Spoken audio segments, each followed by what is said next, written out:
Can I maximize my baby's brain capacity? The answer is a resounding yes.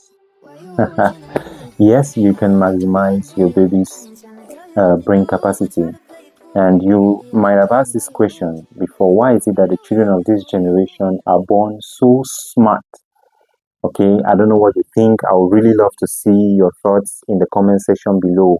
But today, in this video session, we are looking at how to maximize your baby's brain capacity. Now, before we go in, I advise you get a pen and a jotter, because you would love to keep note of the things that you are going to hear in this video about this topic, maximizing your baby's brain capacity. And before we go into the things you should do, let us begin with what you should not do. Avoid alcohol consumption, the use of unprescribed medication, and smoking, which intoxicates the blood of the baby and interferes with brain development and general baby development in the womb at every stage of its development, right? You want to avoid stress, which releases the stress hormone, and in increased amounts, this stress hormone in increased amounts in the blood can pose troubles like reduced blood supply to the baby. It could prevent proper growth in the baby. It could alter behavior and emotion, alright, causing behavioral and emotional problems, and predispose the baby or expose the baby to future health challenges. Avoid a sedentary lifestyle, that is a lifestyle of little or no activity, which accumulates excessive fats in the body and leads to problems like obesity, gestational diabetes, gestational hypertension. And I'd advise you buckle your seatbelts for this next one. Avoid induction of labor till absolutely necessary. And when we say absolutely necessary, means if your life is at risk, or that of the baby, or the pregnancy is post date, then can you consider induction of labor. Now, this is very controversial, and studies are ongoing to see the effect of induction of labor on a baby's development. Now, you should know that the weeks towards the delivery of a child in the third trimester are paramount to the brain development and its full capacity attainment. All right, you want this few number of weeks to run right to the very end for your baby to have maximum brain capacity. All right, when you induce labor before the normal usual time or without proper indication, you limit the brain capacity of that child within this very crucial last few weeks in the womb. This is very important for you to note. And one thing that you should see also is that contractions during natural labor, they squeeze that baby and they reduce blood circulation and oxygen circulation in the baby. And reduced oxygen supply to the brain is dangerous to the brain cells of that baby. But what happens during a natural birth with limited medication use is the body naturally produces substances called endorphins, which protect the brain cells from damage. But when you use medications like a synthetic oxytocin or epidural, they reduce the amount of protection that the brain gets during this contraction. Remember that the induction of labor increases the force of contractions to the normal contraction force that a woman or a baby experiences during normal labor. It is greatly increased because of the induced labor and the medications that go to induce and increase the force of contraction. So then, what do you do? All right. First of all, live a healthy lifestyle. Lead a healthy lifestyle. And among the many things that you could do to lead a healthy lifestyle is proper nutrition, which makes the body healthy and then results in the production of healthy ova or eggs and sperm. Now, this is crucial because healthy ova or healthy eggs and sperm would lead to possible healthy embryo or baby, and eliminate unnecessary troubles that many pregnancies face. I mean, the mother and the baby. Get your folic acid supplements, okay?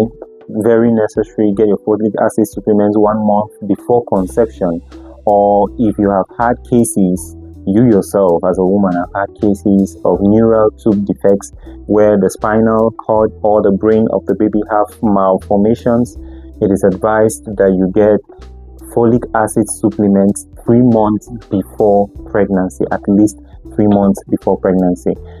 Natural vitamin B9 is folate, which you can get from green leafy vegetables. All right, so you can get that from your nutrition, as well as it is advised that you get folic acid, 400 micrograms of folic acid every day, 1 month to pregnancy or 3 months to pregnancy or conception in the case of neural tube defects. We can't possibly talk about healthy brain development for a baby without talking about omega-3 fatty acids. These are very key in the development of the brain of the baby and even in the development of healthy sperm. All right. And where do we get this? You can get this from salmon, fish. You can get this from sardines. We are not going to leave out proteins, which are essential for the growth and the repair of worn out tissues and cells in the body. And where can we get proteins from? All right. You can get this from cod liver oil. You can get this from seeds like beans. You can get this from eggs. Okay. You can get this from lean meat. Antenatal exercises or prenatal exercises are very important. They encourage blood flow through your body and to the baby. They also encourage the relaxation of the pelvic floor muscles in preparation for delivery to minimize delivery troubles and pain and prolonged delivery and all of that sort. All right. Even though certain conditions, pregnancy conditions, might limit your exercise menu. For instance, multiple gestation or placenta previa. In such situations, you might not be allowed to do some things, but a 30 minutes walk in a day and at least 4 days in a week will not do you much harm. Okay, just a 30 minutes walk. Be sure to maintain moderate activity levels in the home while you're listening to your body. All right, listen to your body so that when your body tells you this activity level is not good for me, immediately you cease that activity level. Okay. Also, rest.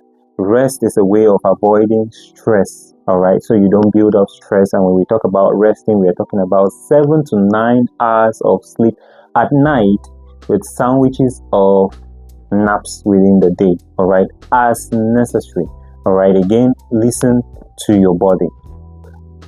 We are also going to talk about 6 months of exclusive breastfeeding after birth and up to at least 2 years of breastfeeding, because within the first 2 years of life or the first 1,000 days, as nutritionists would have it, there is about 80% of brain development for the baby. So within that first 2 years of life, 80% of that human's brain is formed.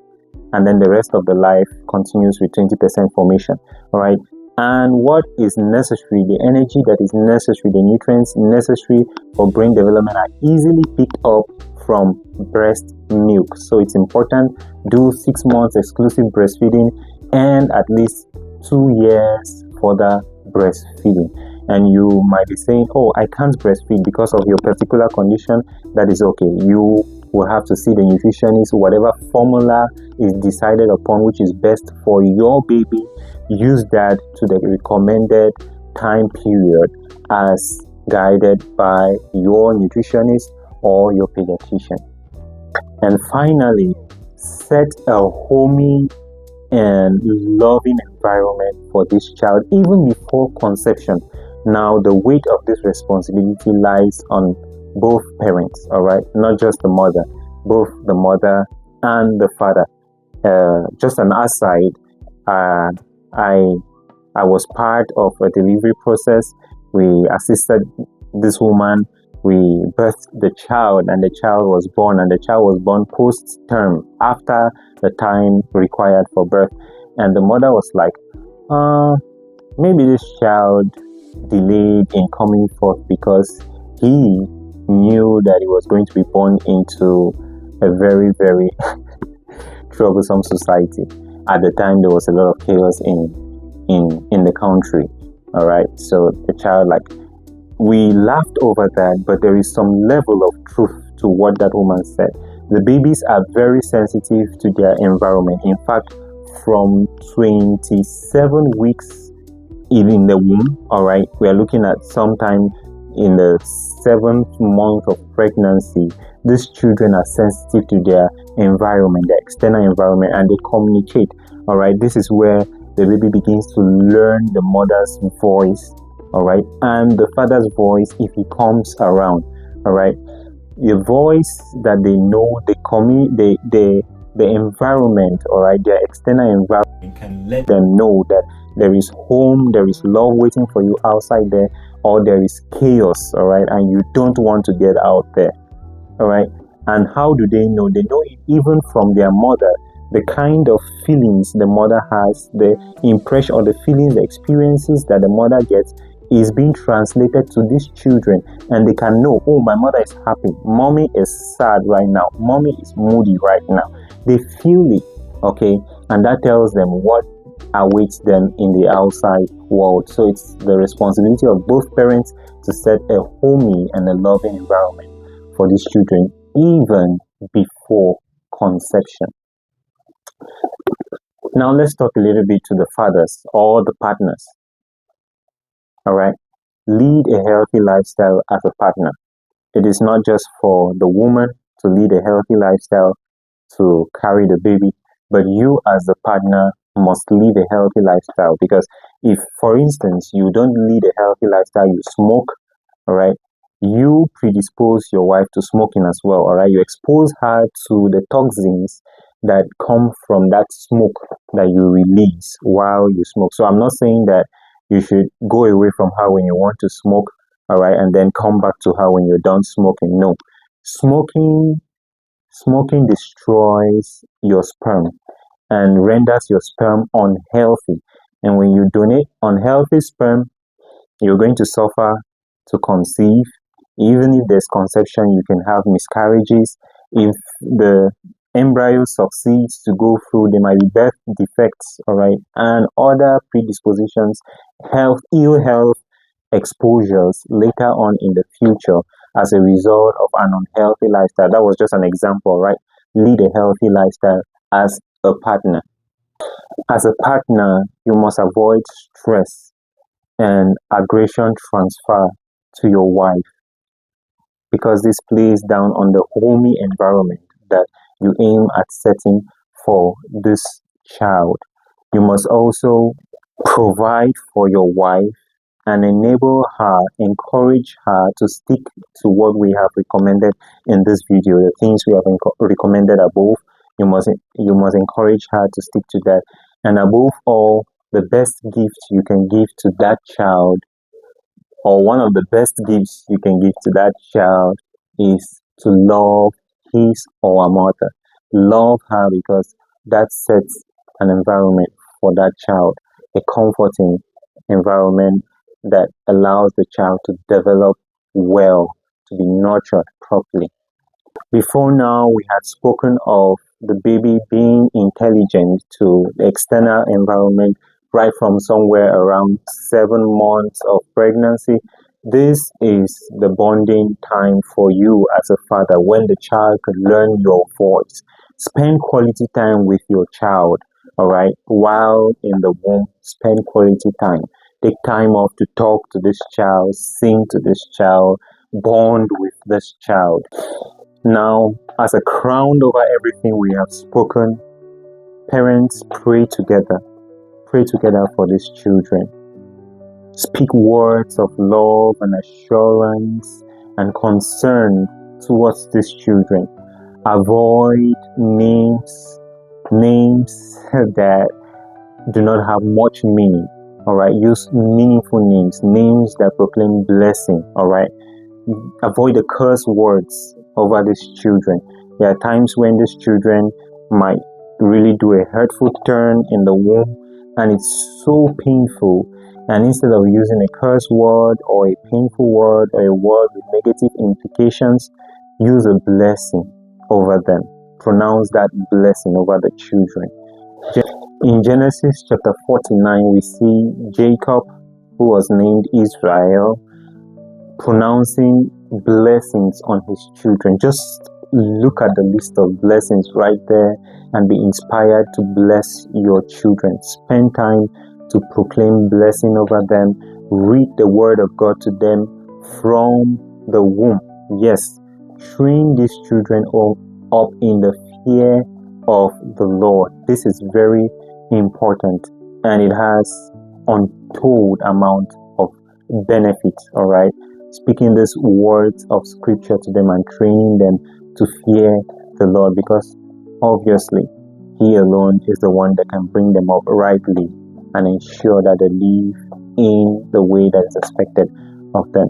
So do these things and continue in them, and watch how God makes your child a vessel of honor even in our depraved society. Thank you so much for your time and attention. My Best Pregnancy Experience wishes you the best pregnancy experience yet.